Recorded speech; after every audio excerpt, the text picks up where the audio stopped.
Hi, everybody, and welcome back to another episode of The Arts at EPCC. My name is Dr. Yasmine Flores, and I'm an associate professor of music here at El Paso Community College.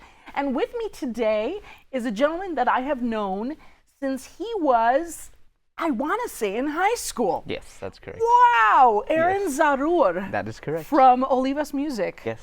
How are you? I'm doing great. How about yourself? I'm doing so good, and I hate to say this, but it's funny to see wrinkles on your face because that means there's wrinkles on my face, and heaven forbid, right? Yeah.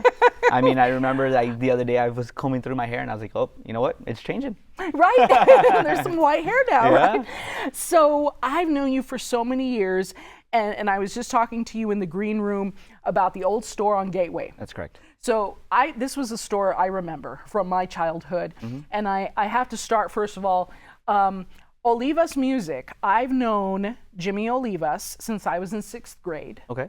Mr. Olivas used to go to Scottsdale Elementary with a correct. caboodle box, which was like a fish tackling box, right? Yeah, he still to this day calls it a tackle box. Okay, a tackle box, Yeah. right. And he had all the Van Doren reeds, and he had all the stuff that, double reeds, everything. So whatever we needed, he would tell us, okay, I'm going to be here next Friday, you guys. Bring your money. Yeah. And we would buy a couple reeds from, because that was perfect, because he knew that parents couldn't make it to the store sometimes. Right. That's Right? correct. Mhm. And so it was so helpful. This is back in the 1900s, 1991. And so I have such fond memories of that. Purchased my first professional horn. I purchased Everything there. all my horns with you all. Yes. And I think the world of Mr. Olivas, and the only reason why I didn't ask him, because in case this comes up, right, like, why didn't you ask me to be on your show? Oh, he knows I'm here in behalf of him. Okay, good. All right. You know what? He is the busiest man in the world. Yeah, he's pretty difficult. To get a hold of. Yes. Every time I call the store, is Mr. Olivas there? No, he's out of town. He's in San Antonio. No, he's in Albuquerque. No, he's everywhere. Yeah, and see, right now he wouldn't have been able to make this either because Thursday and Friday he'll be out in Las Cruces, actually performing at the Organ Mountain Jazz Festival. Wow, Yes. that's awesome. So- And that's what's also crazy to me. So I knew, and you won't know this name, but in the clarinet world, Stanley Hasty. Stanley Hasty was at the Eastman School of Music, he was the clarinet professor at Eastman, okay? I met him in his 80s when I performed for him in Ohio many years ago.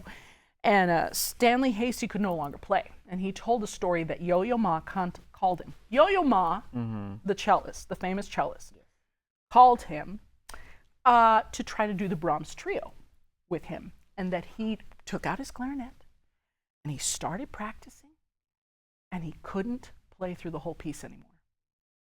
It was time. Yeah, he knew that was He knew his it was end. time.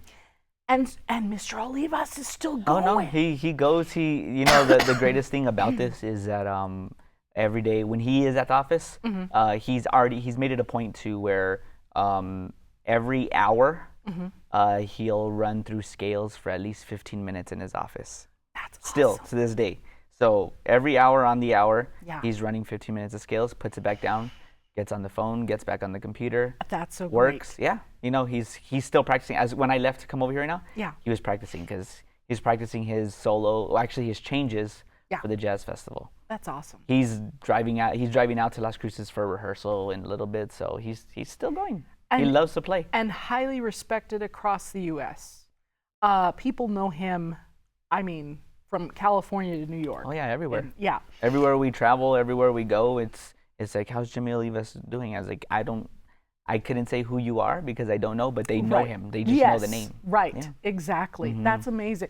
So, so the store, I was introduced to the store. So obviously I played since I was in 6th grade. Store was on Gateway. I remember that that particular area because it had the practice rooms in back. Right.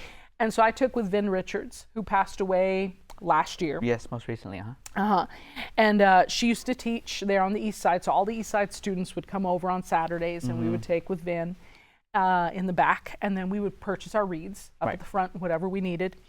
And then you all moved from that location. Now that was in, the early 2000s? Yes, because they ended up moving from there to George Dieter. That's right. Like George Dieter and Visa del Sol. Yes. And so, so do you all still have the two stores?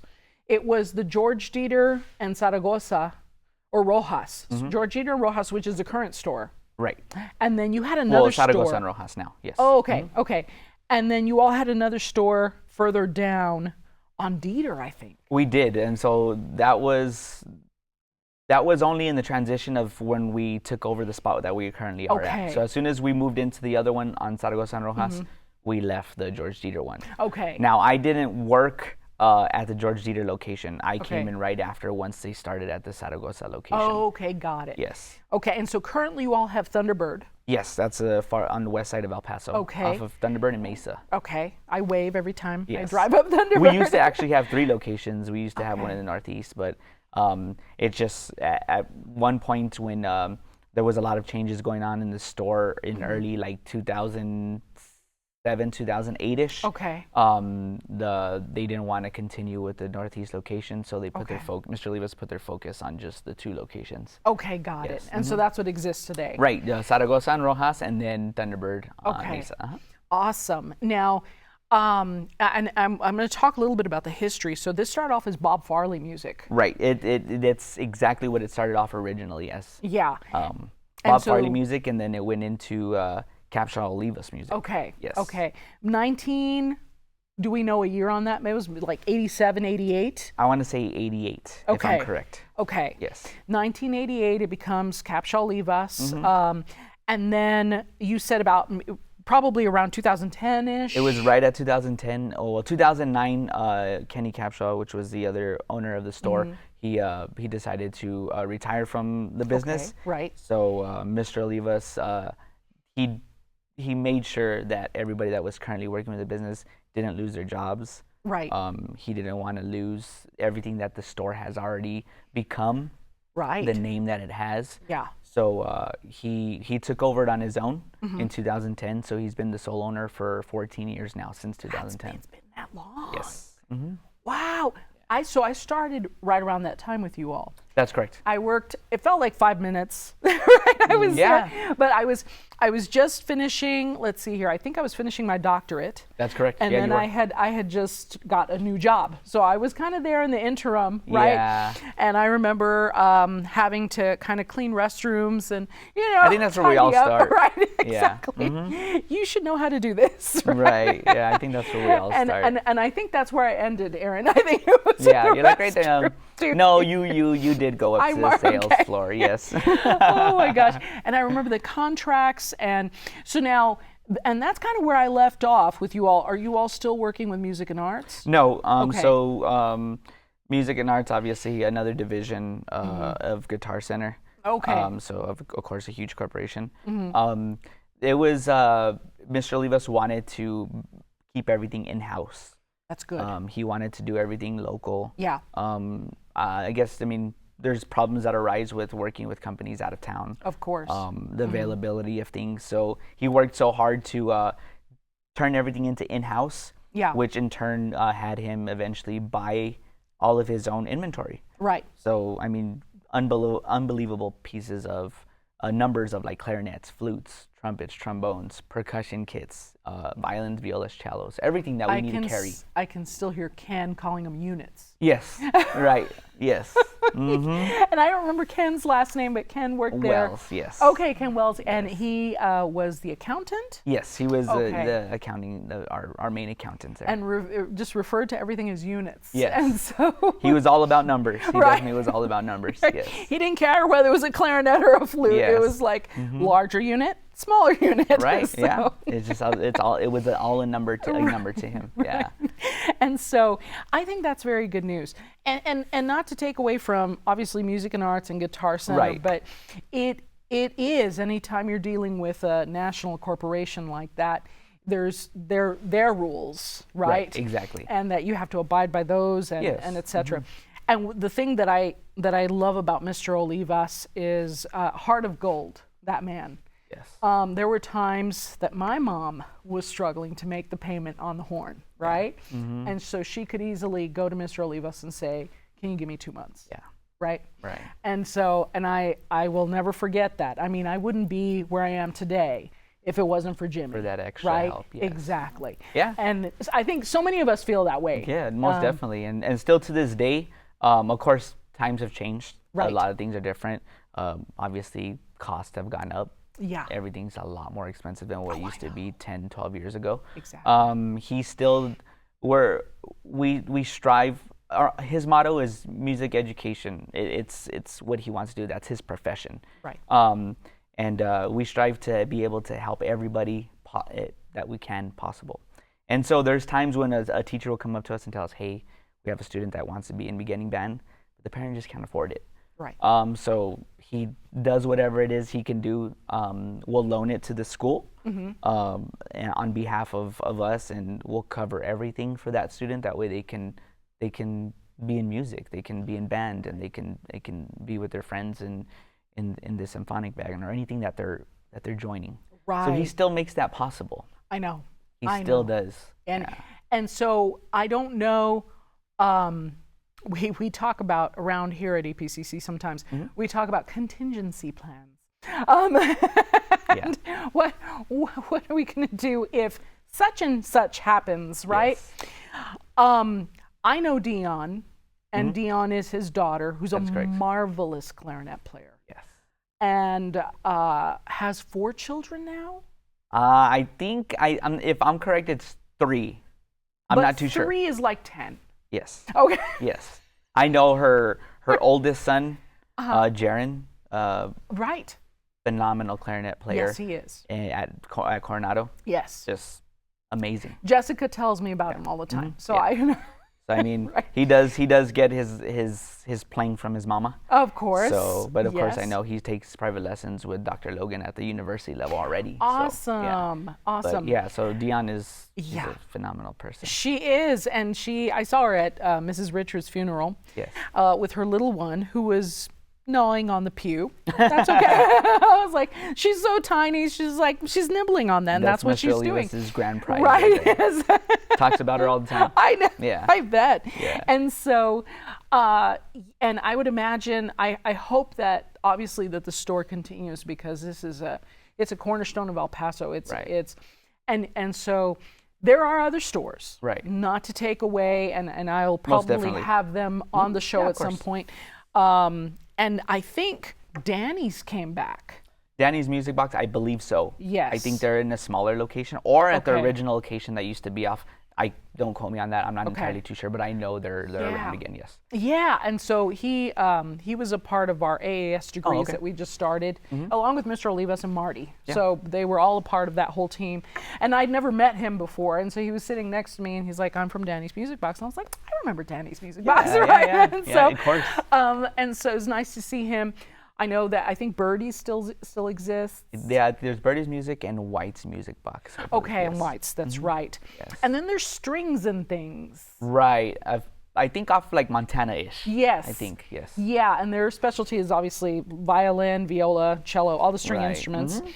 But you all kind of cover everything, to include pianos as well. Right. Yeah. I mean, from when I first started with Olivas Music, it was basically just band and orchestra instruments. That priority. But ever since then, we've kind of trying to spread out to everything else. We do house acoustic pianos and electrical pianos in store now. So we have those readily available on the floor. People can go in, try them out. So we're attacking that. And then also now the mariachi world. Oh, wow. It's gotten super popular here in El Paso. Obviously, it's always been, because it's a staple. But within the Texas. districts. Yeah, Texas and within the districts. So the districts made it a thing to make sure that mariachi programs are started. So Mr. Olivas, along with his store, he does do Jimmy Olivas uniforms. That's right. So he does marching band uniforms. Yes, he does. He goes all the way out to Wichita to take his clients so they can do on-hand designs. And then a lot of the districts here in El Paso, our local area marching bands, those uniforms are designed off of Mr. Olivas and Yes, his they team. are. Yeah, Fruhoff uniforms. is what it is. Fruhoff, that's Yes. right. I was just going to say that. So, and that's something, if you're ever curious and you go to a high school football game and you notice how snappy they all look. Yeah. and you're like, wow, those are some sharp looking uniforms. Yeah. Most likely Mr. Olivas' Right. design. Yeah. Because I remember when I was in high school that they were cute. They had like the embroidered, and then it was like a floral kind of like a just twisty. different types of, yeah. Yeah, but that was I don't think he designed those. This was just something that the high school had. Right. And then after I graduated, that's when all of a sudden all the high schools started coming in with all these. And I graduated a long time ago, back in the 1900s. Hello. And so, yeah, he started designing them, and they, wow, like Star Trek or something. It was just super cool. It's all about the presentation for them, you know, Yeah. and it's about making them look uniform, obviously, Right. and clean. And then of course it's just to district standards. It's with the district. It's how the school wants to be represented, essentially. So Mr. Olivas makes sure that he gets the vision of what the band director wants, maybe whatever anybody else upon that board who's in charge of getting them new uniforms. Yeah. They put their minds and their thoughts together. They sit down just like this in a bigger room, a whole bunch of computers, and then you know, I want this color, I want this design. Yeah. And they have someone doing a real-time design for them, and if they don't like it, wow. wipe it clean, start all over. Takes a That's process, but awesome. it's a team of a lot of people, but it's just making everybody's design come to life. Yeah, that is so cool. Yeah. That is so awesome. And so that's his big moneymaker there too, as well as a store. And so he's, I mean, smart man, smart businessman. Yes. Who started off as band director, Right. and that's the beauty of him too, is that he understands that world. He knows it so all well. the way from the back of his hand. Right, yeah. And so I have to say, I'm so impressed with everything that the store has to offer and everything that they do. And we're going to talk a little bit more in the second segment more about the specifics of the store. But so now tell me a little more about yourself. Now we were talking, you still play the trumpet. Yes, at least I try. You try. I spent a lot of time playing. I've been playing since 6th grade. Okay. Of course, private lessons. My favorite thing to play was jazz. Okay. So of course I made sure I was always in the jazz programs in middle school and in high school. I was fortunate enough to win one of their main awards in the Hanks Jazz Festival as a middle schooler, like an outstanding soloist. Oh my Credit goodness. to my teacher at that time, Leo Casorena, and then private lesson teacher Marty Olivas, because I Yes, did it of all on course. flugelhorn. Oh So wow. yeah, so my I still try and that's a lot of work you put into learning. Of course. Oh, yeah. Learning your instruments, hours, minutes, days, years. So I try and still keep up with it, so I don't lose that touch of playing. And because it brings me back to how I started really enjoying music. Right. So when I get into work in the mornings, I'll pick up my trumpet from the stand in my office, close my door because no one wants to be annoyed or bothered by my noise.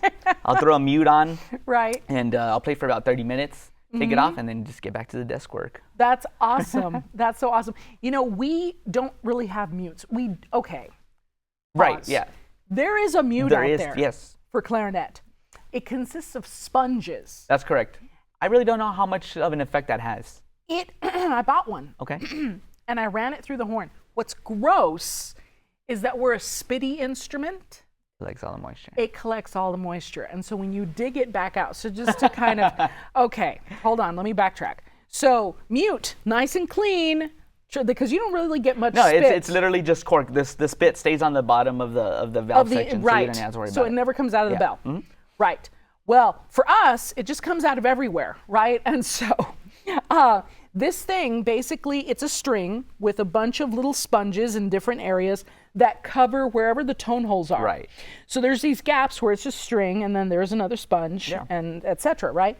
And so I tried it one time, ran it through the instrument. I was like, oh, I was impressed. I was like, okay, it mutes the sound a little bit, right? Then I pull But it the back. after effect. Yeah, that was That's crazy. great. Yes. I mean, nowadays mutes have evolved a lot. Yeah.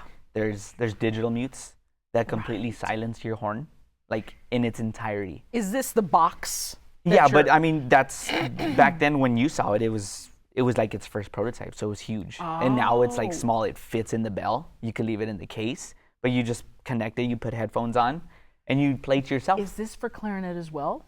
There is some digital ones for wind instruments. Okay. Yeah, they targeted it really much at brass since they're louder and more obnoxious. Right. But yeah, there is digital ones for wind. So I mean, you might want to look into that. Okay. Yeah. All right. But it's like I said, it's evolved so much. Yes, it has, because I mean, I think I just dumped that thing afterward. I was like so grossed out. Yeah, but I mean, I started like playing. I went to middle school at Ranchland Middle School. Okay. Which no longer exists anymore. I know. So that and Del Norte either. Right. I went there. Yeah. I went through those. Yeah. Through those schools, and now none of them exist. And then I went to Bel Air. Yeah. I was at Bel Air from 2004 to 2008. Okay. So those were my high school years, and that's how long I've been playing trumpet. So. And so Marty was your band director back then? Yes. Okay. When I got to the high school level, yes. Okay. He was there for a year and a half. Okay. And then I had the head director was David Waters, and then I also had John Scanlon. Oh, John Scanlon. Yes. I can never. Can I tell you my story about John Scanlon? Sure. I love John Scanlon. He doesn't know me from Adam. And so I met him once. Like once I think we were at TMEA. Okay. And I was so excited because they said, oh, you know, John Scanlon's here. And I was like, oh, I think I want to meet John Scanlon.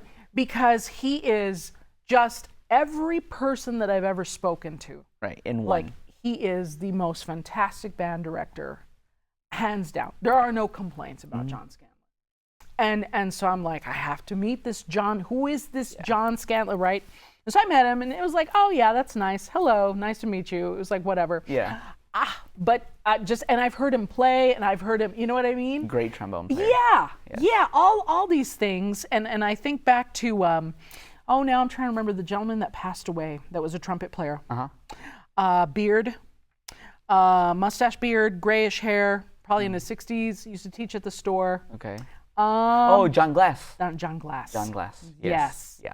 And so from that era of musicians, and all incredible players, and all really on the top of the, I think, and I can't speak for everybody, but I feel like a lot of the musicians nowadays don't have that same stamina. They don't have the same drive. These guys used to practice. Oh yeah. Non-stop. Non-stop. Yeah. And I mean, I hate to say it, but like their life was back burner to the instrument. Right. The instrument was front and center. And I think, I don't know if it's just like the current philosophies or what's going on, that suddenly now it's all about self-care. Right. And so it's all about, I have to pay attention to my life first and my family, and I have to make sure that everybody's taken care of, and I'm going to pamper myself and all this stuff. And it's like, no, these guys are like, it was like military. Yeah, for them. And so I think back to their work ethic. Yes. And how intense, like just for hours. Yeah. Upon hours. So, excuse me, I'm sorry about this cough. But they were incredible. Yes. And so John Scott, so you had Marty. Yeah. Who's phenomenal. Yes. Marty Olivas, right? Everyone, trumpet Mr. player. Olivas' brother. Yes, Mr. Olivas' brother. You had Scanlon. Yes. And then I've heard of David Waters. I don't think I've ever met David Waters. No, he doesn't teach here anymore. He's in the San Antonio area. Okay. He left, I think, a year after I graduated from Bel Air. Got it. Yeah. So. Okay. Yeah. Wow. That's my trumpet playing career. What drew you to music? So it was in the family. All of my dad and all of his brothers were musicians. His brother played drums. His other brother played saxophone. Nice. And then my dad played trumpet. Carlos? And my brother played trumpet, so he got that from my dad, and then I got it from my brother. Okay. Yeah, so it was just us three, and the family played trumpet, but it was a family-oriented thing. Yeah. And that's what drew my interest to it. I was like, well, they're playing it. I enjoy it. I want to play it too. That's awesome. Yeah, I tried to learn percussion. But then, like, my aunt got me a drum pad and some sticks, and I just didn't have the rhythm for that. Okay. And then so they're like, you know what, like, pick up a mouthpiece. So I picked up a mouthpiece, and I was able to buzz through that thing like nothing. So I was just like, well, I guess there's my calling. Right. That's so funny. That's hilarious. Yeah. And so, does Carlos still play? Not really. Okay. Occasionally. Okay. All right. Yeah. But is he still working at the store Yes. as well? So he worked with the store before I did. Obviously. Yeah. He started at the Gateway area, and then went over to George Dieter. Excuse me. And then he went over to the Zaragoza and Rojas location. Left for a while because he did some other things, and then came back when the store underwent a whole bunch of changes in the 2010 time area. Right. Okay. Right. So we had to shuffle a lot of personnel, change things where they were going to be. Yeah. Yeah. And so I remember your brother very well, always very polite, always very kind, Yes. because that was back when we used to go shopping there, right? Back in the day at the Gateway location. And so I'm glad to hear that your brother's still with the company, and obviously a terrific family. Good job Thank to you. the Mr. and Mrs. Zarur out there Yes, who my parents. raised wonderful sons. Thank you. Love them both. So I was going to say, Aaron, luckily I get to have you for another 30 minutes. Great to be here, yeah. Yes. I and love it. so if you all would like to know more about Olivas Music, it's located on the corner of Rojas. And Zaragoza. And We Zaragoza. have 2 locations. Yes. Zaragoza and Rojas, and then on Mesa and Thunderbird. If you want to get all the information you want, go to olivasmusic.com. That's right. Wonderful website. It'll drop down menus and everything. You'll find everything you're looking for. 915. 858-6700. That's right. Yes. That phone number has been the same for a long time. Kept it throughout all the moves. Right. Yes, you Yeah, did. I've gone through Southern Bell I know. into now Spectrum, and they're like, you want to change the number? Like, no, we have to keep it. Let us know if you are interested in our music programs, or if you're interested in the store. We can also give you information about that. You can contact me at 915-831-2361, or send me an email at yflore14@epcc.edu. Until next time, everybody. Bye-bye.